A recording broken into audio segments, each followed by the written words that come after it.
Hey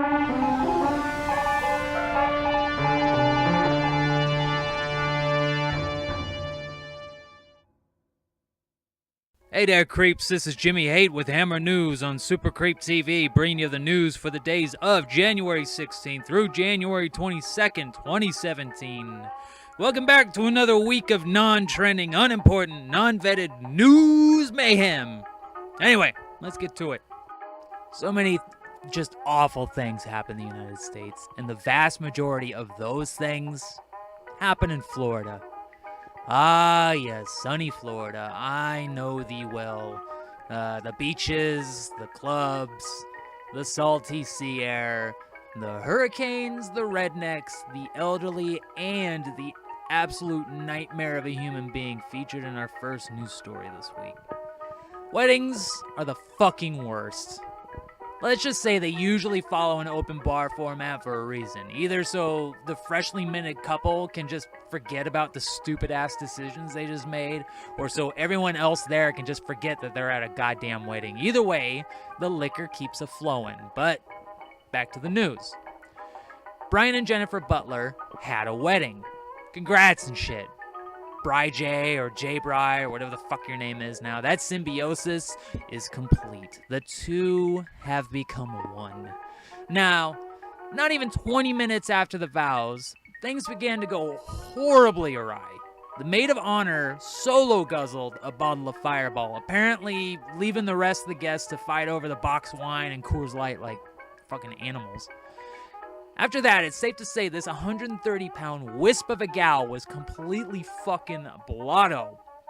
But still desiring a good time, the best maid of honor ever decided that this party was dead, and she was going to take herself somewhere else, somewhere more lively. So she stole the groom's car, like you do. The groom did the logical thing and attempted to stop her. With his ass hanging out the passenger side door and her still driving like there's not somebody hanging out at the passenger door, he pulled the emergency brake. So, crisis averted, right? The groom, along with some of the tamer guests, wrestled the saucy minx out of the car and took her back to the reception. You know, where the alcohol lives. Once inside, the maid of honor waded through the sea of potential victims and managed to locate a bottle of Captain Morgan's. So you know she must have been desperate by that time because rum. Clearly all the Coors Light and the boxed wine had been claimed and she was just trying to stay lit. Seeing the sad situation go down, the best man attempted to stop this woman who clearly knew what the fuck she wanted and just needed to be mentally checked out for the rest of the day. So she straight up smashed him in his fucking skull. The brutal beating this tiny woman delivered under the well-meaning, if totally unnecessarily meddling best man distracted her long enough for the cops to show up and present her with a new set of dangle bracelets and a free ride uptown.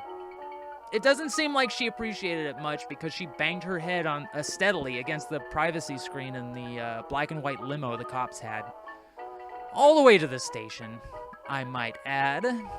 Before the dates could escort her to the Hooskow Ball, the lady of the hour fell ill with either a real or imagined asthma attack and seizure, because those two ailments go together like peanut butter and cheese, am I right? And, going for her new personal best, when she arrived at the hospital, the maid of honor had a miraculous recovery and decided to expose herself to the sheriff's deputies. She then assaulted 2 EMTs and kicked over a bedpan. And fuck it, might as well throw in that violation of probation as a cherry on top. I gotta tell you folks something.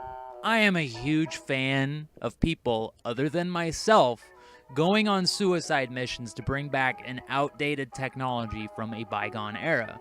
Because on the rare occasion, it fucking works. I mean, look at vinyl records, for instance. Record-breaking profits last year, and that pun is vehemently denied. I will not claim that piece of shit. That's why at first glance, I started getting really excited about a VHS store opening up in LA. It's novel as a motherfucker. However, there are some caveats to this place. They only have the movie Jerry Maguire. 14,000 copies of it, in fact, in English, Spanish, and French. The other problem it has, they don't rent any of them out. I would assume this to be a huge hindrance to being a goddamn video store.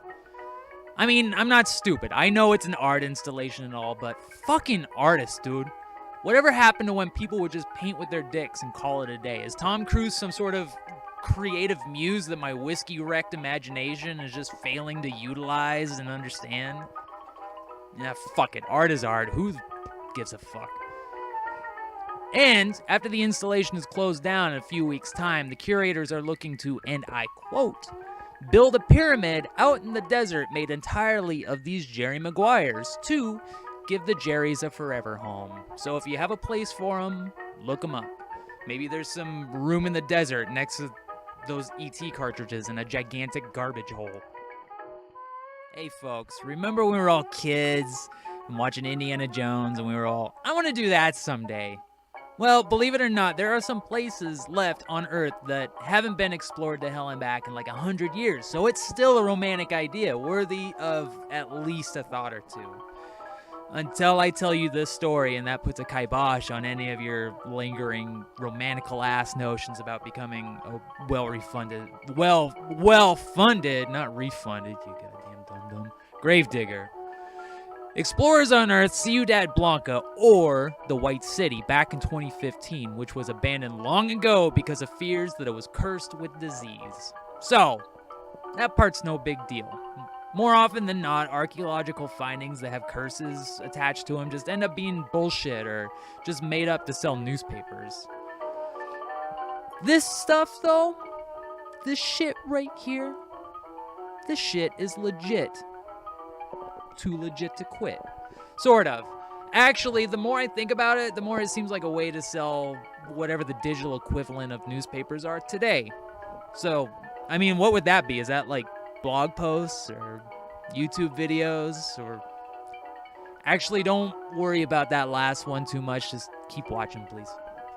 The explorers in question were allegedly assaulted by a pit viper in their base camp, like right when they got there. At night, when everyone was asleep, the snake made a stealthy entrance, just snuck on in. Luckily, they had an expert of jungle warfare on the payroll who pinned it to the ground. It's lucky break, huh? At which point, this thing started spraying poison just all over the place like a goddamn lawn sprinkler and just biting at everything like it's Gary Busey at an old country buffet. And if you follow the lineage of Pit Viper to Busey, you'll see a direct connection. It's pretty amazing. I think that's on Wiki, so I'm totally not made up. And he's probably also venomous and capable of hypnotism. So, I mean, you know what happens when you look directly into his eye. The team did their "it belongs in a museum" thing, unearthed what they could, looted, plundered, left. After returning home, it was discovered that half the team had come down with the parasitic disease leishmaniasis, which can migrate down to the mucous membranes of your face holes and just go crazy. It goes to town. Apparently, if left untreated, it can cause the entirety of your face to just turn into a great big open sore, and your nose and your lips just fall off. By the way, I emphasize the "if left untreated" part, because I'm on to you motherfuckers. You think you're so cool. So even though there was only enough residual curse magic to curse like half the team, half is way too high of a risk for old Uncle Jimmy Jams here to try to get rich off looted Inca gold. Guess I gotta go back to day drinking. And last up for the episode is a story that seems way too coincidental to actually be coincidental, but they keep assuring me is. Finnair Flight 666 flew from Copenhagen to Helsinki, which, for those not in the know, is destination code hell. So that would be HE single hockey stick. Not the double, don't get it mistaken, because the other one, I guess, doesn't exist. The flight happened on Friday the 13th. The flight left at 1300, and the plane was 13 years old. So spooky, right? Unverified reports state that the pilot's name was S. Beelzebub, and if the info I'm receiving is correct, the plane was co-piloted by my ex-wife, so you know that was a hell ride. Bump. And also, I really only included this story as an excuse to make the attached image, because I got a soft spot in my heart for Jason Voorhees. And that's a wrap. or whatever other film jargon I'm really not qualified enough to say. Until next week, remember there's no I in asshole and no news on Super Creep TV. If you liked our video, please like and subscribe. If you have any news tips you think we'd like and would use in a future video, why don't you go ahead and send them to supercreeptv@gmail.com with the subject of Newsroom. We would also very much like to thank our Patreon supporter, Mary Poppins. Also, sign up so she can stop being the only one I thank every week, you assholes. Patreon.com/SuperCreepTV.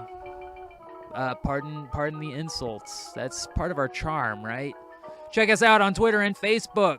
This has been Jimmy Haight. We will see you next week.